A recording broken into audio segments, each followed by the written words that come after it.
errësirë, një yll shndriti fuqishëm për të treguar se lindi shpresa.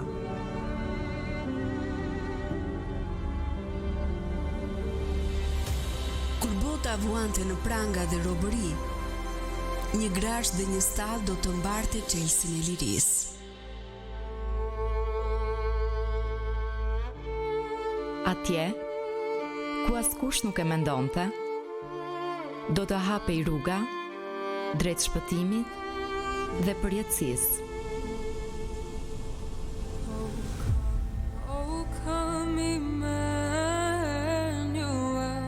Një yll udhërrëfyes,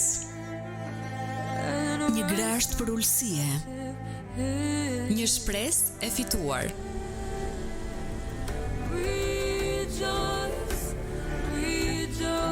Gjatë gjithë muajit dhjetor, përjetimi i Krishtlindjes në Radio Emanuel.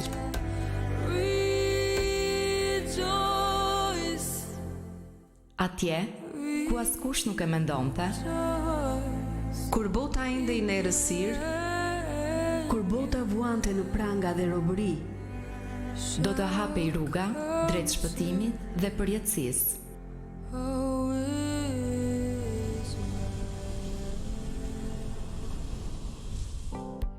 Të dashur miq të Radio Emanuel, jemi rikthyer sërish në studio, jeni duke ndjekur programin Buzëqeshi ditës me mua Jonën, por tani nuk jam më vetëm në studio. Sot ne kemi kënaqësinë të flasim me Diana Mankolli Proga. Unë e kam prezantuar edhe më herët, ajo është koordinatore e dishepullizimit për Juglindjen në organizatën Samaritan's Purse, një organizatë e cila sjell shpresë përmes shpërndarjes së dhuratave për fëmijët gjatë periudhës së Krishtlindjes. Me Dianën ne do të ndalemi tek këto momente të veçanta adhurimi, por edhe te kuptimi më i thellë i Krishtlindjes. Jezusi, dhurata më e madhe që Ati qiellori ka dhënë njerëzimit. Përshëndetje Diana dhe mirë se ke ardhur. Shumë faleminderit që e pranove ftesën për të qenë sot me ne. Përshëndetje Jona, shumë faleminderit që për ftesën edhe është kënaqësi ime. Është kënaqësi vërtet për ne dhe e vlerësojmë, sepse sot e dim jemi në vigjilje të Krishtlindjes, edhe të gjithë janë të zënë me ato përgjegjësitë e tyre të ndryshme, shërbesat e ndryshme, kështu që faleminderit që ti zgjodhe ti je sot me ne në Radio Emanuel dhe në programin Buzëqeshi ditës. Tani, si mendon, ta fillojmë bashkë me një lojë të thjeshtë. Unë e di që ti na ndjek gjithmonë, na dërgon mesazhe, përfshihesh në temat që ne diskutojmë në Buzëqeshi ditës dhe besoj e di që ne edhe luajmë këtu te Buzëqeshi ditës. Po. Loja që kam zgjedhur sot për ty quhet fjala e çastit. Çfarë do të ndodh? Unë do të bëj ty 8 pyetje të shkurtra gjithsej dhe pas çdo pyetje ti duhet të më përgjigjesh me një fjalë të çastit. Okay. Nëse nuk përgjigjesh shpejt, do të thotë që humba të pikë, nuk do të asgjë tjetër. Okay. Jemi gati? Gati. Okej. Durata që të gëzon gjithmonë. Përqafimet. Okej. Fjala e parë që të vjen në mend kur thua Krishtlindje. Jezus. Sa bukur. Fëmijët apo të rriturit, kush gëzohet më shumë me dhuratat? Të dy do të thoja po, më fal, e humba pikë. Një fjalë, okay. Okej. Një buzëqeshje që nuk e haron. Buzëqeshja e mamit. Një gjë e vogël që sjell gëzim të madh? Shpresë. Bravo. Një fjalë që përshkruan Jezusin. Shpëtimtar. Dhuratë që nuk kushton asgjë materialisht. Fjalë të ëmbla. Nëse gëzimi do të ishte një tingull, çfarë do të ishte? Tingull. Tingull. Nuk më...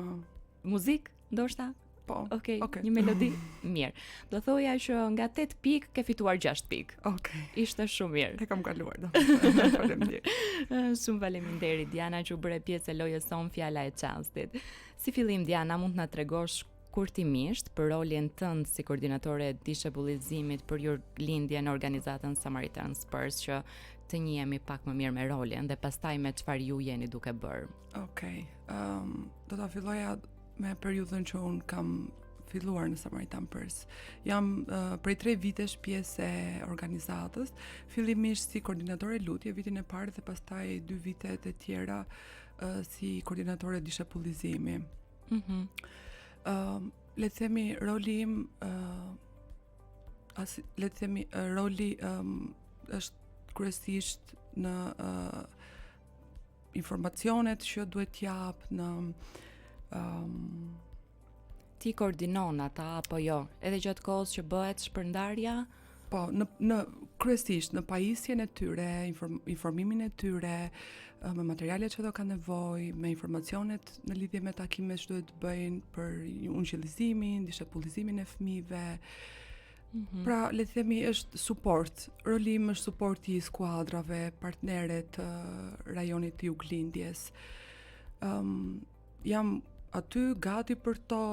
Kryesisht partnerët kanë vite që janë pjesë e organizatës, por jo rrallë ndodh që ato kanë nevojë për informacione, sepse e dim gjithë që mbasi kalon një vit, ne kemi nevojë për një rifreskim të informacioneve që marrim. Gjithashtu duhet të jem pjesë e trajnimeve që organizata le të themi planifikon, duhet të jem aty për partnerët për le të themi për të kërkuar prej tyre nëse ka një dëshmi nga fëmijët, si ata e kanë përjetuar apo familjet e tyre. Kjo ndihmon sepse të gjithë vullnetarët në gjithë botën dhe ata që durojnë ka nevojë të frymëzohen, të marrin një feedback, një reagim apo jo. Ka nevojë të frymëzohen. Dhe në fund fare është raportimi. Do më duhet të raportoj, domethënë në lidhje me gjithë procesin, si ka shkuar ungjillizimi, si ka shkuar dishepullizimi, 12 mësimet që duhet të realizohen me fëmijët më pas. Pasi ndahen pra dhuratat, ka 12 mësime që vazhdojnë edhe i dishepullizojnë këta fëmijë. Shumë e bukur gjithçka që ju jeni duke bërë. Çfarë përfaqëson kjo periudhë për ju edhe për shërbesën që ju kryeni? Në fakt është një periudhë ngarkuar realisht, Jona. Sezoni fillon prej tetorit me një trajnim që bëjmë gjithë si skuadër. Është skuadra europiane juglindore, ku bën pjesë Serbia, Maqedonia, Malizi, Bullgaria dhe Shqipëria.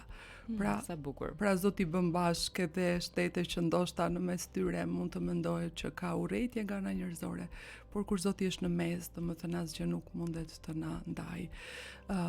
Më pas skuadrat partnere aplikojnë, do duhet të merremi me aplikimet e tyre, bëjmë shqyrtimin, por siç po e thoj edhe më përpara është e ngarkuar si periudhë dhjetori më shumë për shkak se jemi duke pritur për dhuratat, për kamionin që të vi, duhet të planifikojmë, por nga ana tjetër nuk mund të planifikojmë shumë më përpara, pa ditur se kur dhuratat do të vinë, duhet kemi një ambient për të magazinuar këto dhurata, kemi nevojë për staf vullnetar gjithashtu dhe patjetër partnerët kanë qenë gjithmonë gatshëm, edhe për këtë jemi falendërues. Do duhet pastaj që të planifikojmë edhe për shpërndarjen e tyre tek partnerët, edhe kemi pasur mirëkuptimin e tyre gjithmonë, domethënë për kohën, për vendin e shpërndarjes. Edhe kjo është një pjesë. Tregosh pak më praktikisht pas këtij momenti, si realizohet shpërndarja e dhuratave tek personat që do t'i marrin, si te fëmijët, kam idenë që ka dhe dhurata po ashtu edhe për të rriturit në të njëjtën kohë, edhe cili është mesazhi që ju doni të përcjellni teksa i jepni këto dhurata? Po, në fakt pasi shpërndahen dhuratat, pasi planifikojmë për të shpërndarë dhuratat, partnerët marrin këto dhurata dhe do duhet që ata të kenë një plan ose le të themi një ambient. Ne i ndisim shumë sepse organizata nxit partnerët që të kenë një ambient të sigurt për fëmijët, të ngrohet gjithashtu një skuadër që është le të themi organizuar mirë, që kujdeset për fëmijët. Dhe patjetër mesazhi që ne duam të përcjellim ka të bëjë me dhuratën më të madhe. Kush është dhurata më e madhe? Shpesh ne mendojmë që është shumë mirë të marrim dhurata, po vërtet ka gëzim kur ne marrim dhurata, por ne duam të japim mesazhin se kush është dhurata më e madhe dhe kush është kuptimi i vërtet i Krishtlindjes. Cilat janë disa nga reagimet që keni marrë kur ju keni shpërndarë dhuratat, qoftë nga fëmijët, qoftë nga familjet që i marrin këto dhurata? Mjafton që një fëmijë të ketë një buzëqeshje në fytyrë edhe mezi të presi që të marrë një dhuratë.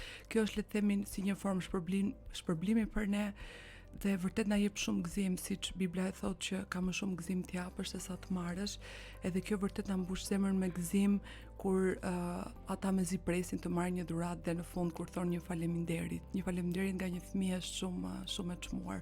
Patjetër edhe nga prindrit ka shumë mirënjohje dhe falënderim që fëmijët e tyre gëzohen. Unë nuk e di si është të kesh një fëmijë ende, por besoj që për një prind është shumë e çmueshme kur fëmia i tyre gëzohet. Patjetër, ka më shumë gëzim thjesht nga buzëqeshja që shohin, jam e sigurt në fytyrët e fëmijëve se sa ajo dhurata që kanë marrë. Kështu që faleminderit për çdo buzëqeshje që jeni duke dhuruar rreth e përqark përmes këtyre dhuratave, por siç e the edhe ti Diana, shpesh flasim për dhuratat, por çfarë mendon se ka më shumë vlerë se sa vetë dhurata që gjendet në atë kuti? Si lidhet pra ky akt durimi me mesazhin e Ungjillit? Në fakt, në çdo takim që kemi me fëmijët, takimet e ungjillizimit që bëjmë në këtë sezon, ne gjithmonë nuk lëm pa përmendur faktin që kjo dhuratë simbolizon dhuratën më të madhe që njerëzimi ka marrë ndonjëherë, Jezus Krishtin.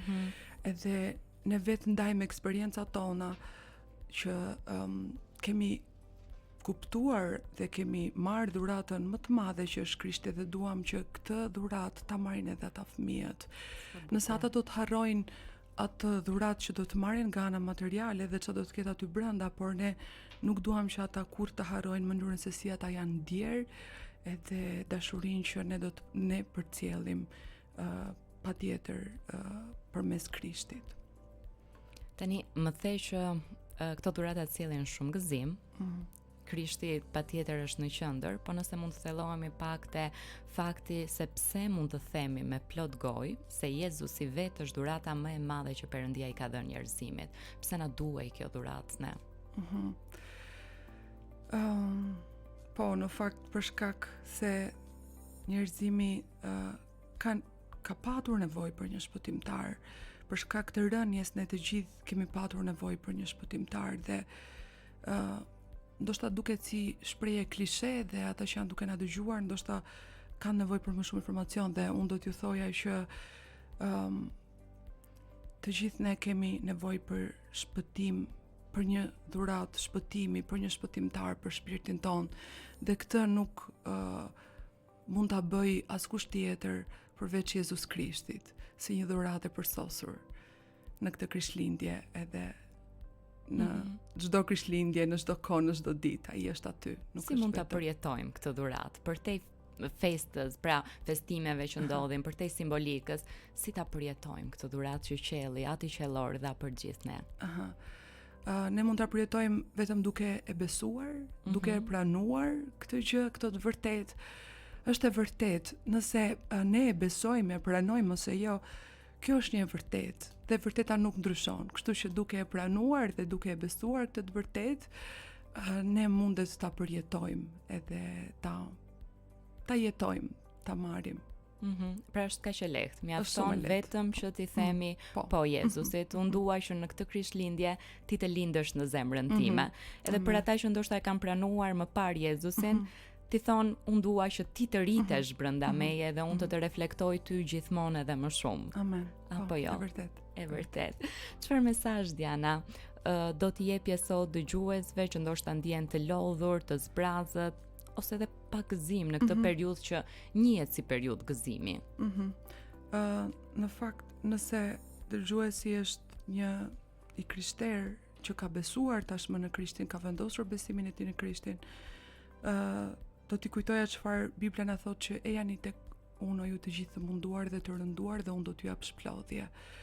Ndodh që ne jemi të ngarkuar në këtë periudhë dhe të lodhur nga ana fizike, ndoshta edhe nga ana emocionale apo shpirtërore, por kemi nevojë që të shkojmë te Krishti edhe ai do na jap shplodhje. Patjetër që ai na jep edhe gëzim, sepse vetë ai na thotë që gëzohuni, por shumë e rëndësishme është që ne duhet të zgjedhim të gëzohemi, nuk është vetëm një moment ku ne duhet jemi të gëzuar nga situatat rreth e qarknesh, por që ne duhet të zgjedhim të gëzohemi.